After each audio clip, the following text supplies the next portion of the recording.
ako saglit? Yes! Grabe, para sa inyo, galing pa kami Metro Manila. Yes! Kaya makinig kayo guys, kasi isa lang to. Alright, so my name is Ace Miares. Ito, kwento natin sa kwento. Ano nga ba yung kwento ko? Kung bakit ko at paano natagpuan si Lifestyles. Touchscreen ba? Touchscreen. Alright. Ayan, I was a working student. 19 years old lang po. Pumunta na ako ng Taiwan para... Ano ito? Ano lang? Daming ads, no?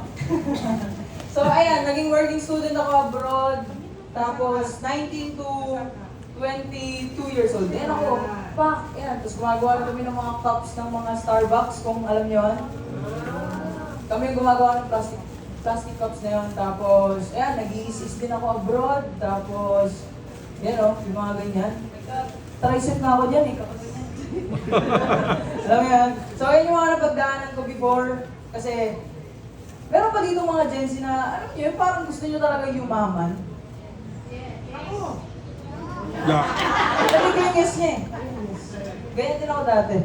Yan, sobrang, alam mo yun, parang gusto ko talaga yumaman. Punta pa ako ng abroad. Sabi ko na, nandito kaya, pagiging engineer kaya. Yan, naging engineer ako doon. From 19 to 22 years old, nasa abroad ako, lock-in kami doon sa Taiwan, walang uwian. Tapos, ayan, ano pa nangyari?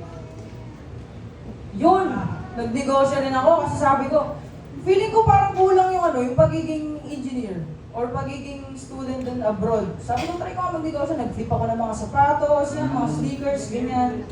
Tapos, ayan, sabi ko, siguro, pakiramdam ko, parang okay naman na tong sapatos na to.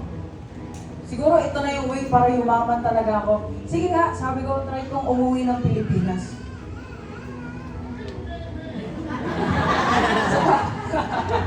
Ayan o, sobrang dami kong customers doon abroad. As in, ang dami talaga. Tapos naging, ayan, naging... Uy! casual din Dumae ako. ka pala? Ako yan, long hair pa ako yan. Ayan o. Tapos, sige na, likot nyo na. Tapos, eto na, dito na nag-umpisa ang lahat. Diba, umuwi na ako ng Pilipinas kasi pakiramdam ko, magiging mayaman ako pag nagnegosyo ako sa Pilipinas eh. But little did I know, na pag-uwi ko ng Pilipinas, yung negosyo na gusto ko, yun naman din yung naging, ano tawag dito? Baga yun yung naging, siya yung nagbigay ng problema ko kasi na-scam ako ng 400,000. Tapos yun na, yung nag-depress ako ganyan, yung naramdaman kanina ni Dayan, depress ako, tapos sobrang dumami talaga yung pimples ko kasi naloko ko eh, gano'n. Tapos sabi ko, kunti na nga lang yung pera kong inuwi from Taiwan. Naubos pa, nag-negative ba? Diba? Ano pa nangyari dyan? Tapos yun, nung time na na-scam ako, doon naman naglabas ng kotse yung nanay ko. Palakpakan natin. Kasi yung nanay ko, noong 2018, na-stroke siya. Tapos nung na-stroke siya, after 4 days taking the products, nakalakad siya. Kumbaga yung dating ganyan na nalalakad, naayos niya talagang ganyan. So dahil lang dun sa products natin yun. Tapos kinuwento niya sa marami, kaya nalabas yung kotse namin. Palakpakan natin yan. Kaya ako nalaman yung lifestyle. Sabi ko nga, ano ba yung business nyo? Ano ba yung ginagawa mo? Paturo nga ako dyan. Tapos, ayun, nag-lifestyles ako, tapos ayan, sobrang dami namin natulungan. Kung dati hindi ko nakakasama yung parents ko, yung mga kapatid ko, dito sa lifestyles, ako magsawa ka. Lagi ko silang kasama. Ayan, tapos ginagawa na rin namin tong mission together. Ano pa? Ayun o. Tapos, yan, tinry kong makabenta ng products, challenge ko yung sarili ko. Try kong magbenta ng products sa mga hindi ko kilala at kilala ko. Sige nga, kung makakabenta ba talaga ako ng products. And guess what? Sobrang daming bumili. Sobrang daming kailangan ng products natin, guys. Bata, matanda, buntis, may hindi na wala. Kailangan na ng products natin. Yes! Ano, babang, ayan.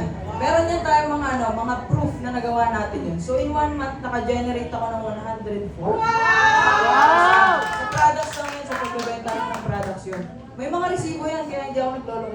2026 yun. Kahit screenshot ko pa yan. Ano ba? So, ito yung big white ko. Ito yung family ko. Ayan, sila Boss Peng, sila Ma'am Tin. Kasama sila sa big white ko kasi sobrang inspired ako sa life nila eh. Diba? And akala ko dati, ayun nga, na parang doon na lang ba mag-end yung life ko sa Taiwan? Parang nasa isang kahon, ganyan. Ayun, sinasabi ko to kasi ayokong maalala niyo ako na kanina merong engineer doon na bata or kanina may ninegosyo tapos na-scam na bata. Gusto ko pong maalala niyo ako as someone na bata, no? Na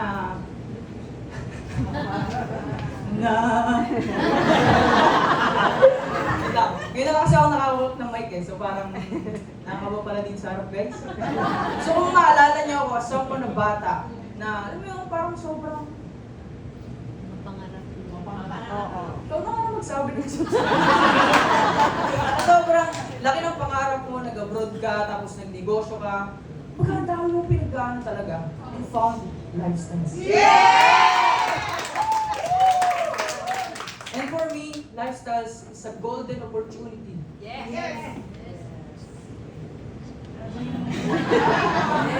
Diba? Dapat pag sinasabi mo yung golden opportunity itong lifestyles. Ganon. Yes. Yes.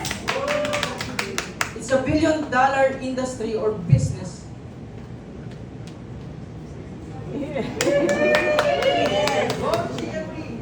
At hindi mo lang ito gagawin as a part-time.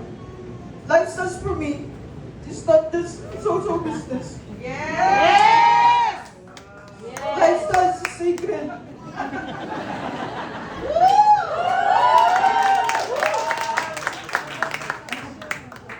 Dapat ganun nyo. Pag lifestyles, hindi lang siya pucho-pucho.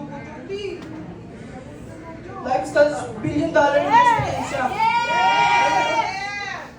Maraming tao nyo sabi sa akin, tanga-tanga mo eh, sumuwi ka ng Pilipinas. Tanga-tanga mo. Nakapag-abroad ka na tapos sumuwi ka pa ng Pilipinas. Hindi, para sa akin, yung lifestyles, $1 billion siya na industry, it's a mission. Ano mo yan? Yes.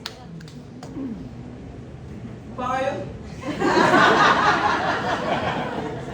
Kasi mag-ano lang eh. Pero alam mo yun, gano'n kasi pagmamahal ko sa lifestyles na hindi lang siya yung attend ako ganyan. Hindi, matalaga yung ano ko eh. Parang sobrang daming, legit yung business natin and sobrang daming tao sa labas na nag-aantay ng ganitong opportunity. Kasi golden opportunity yung lifestyles. And maraming tao sa labas na hindi nila alam itong business natin na nag-i-exist.